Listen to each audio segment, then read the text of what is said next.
paródia do substantivo.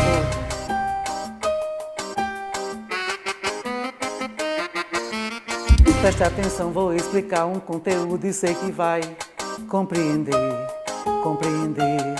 e aprender. Pra entender melhor o assunto, só precisa se dar conta que ele deu nome a você.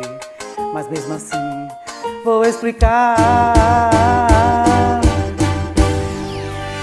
O nome dele é substantivo, nomeia os seres de modo geral, pessoas, coisas, sentimentos, não é difícil de aprender.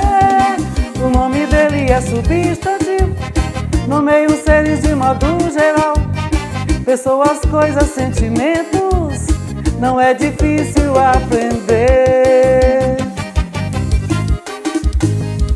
O nome dele é substantivo.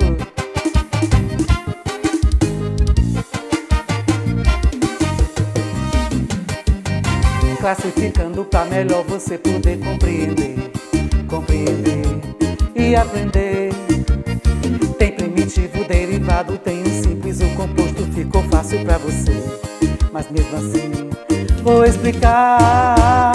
Se é seu nome, ele é próprio, e se não, ele é comum. E ainda pode ser concreto, independente de você.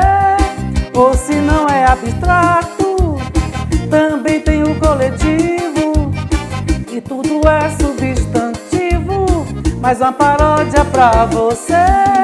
Se é seu nome, ele é próprio, e se não, ele é comum. E ainda pode ser concreto, independente de você. Ou se não é abstrato, também tem o coletivo. E tudo é substantivo, mais uma paródia pra você. Você percebeu que com essa paródia você, conceito de substantivo, o que é o substantivo? E tá ainda a sua classificação, tá? Então você internalizou com a professora Vera o substantivo e a sua classificação.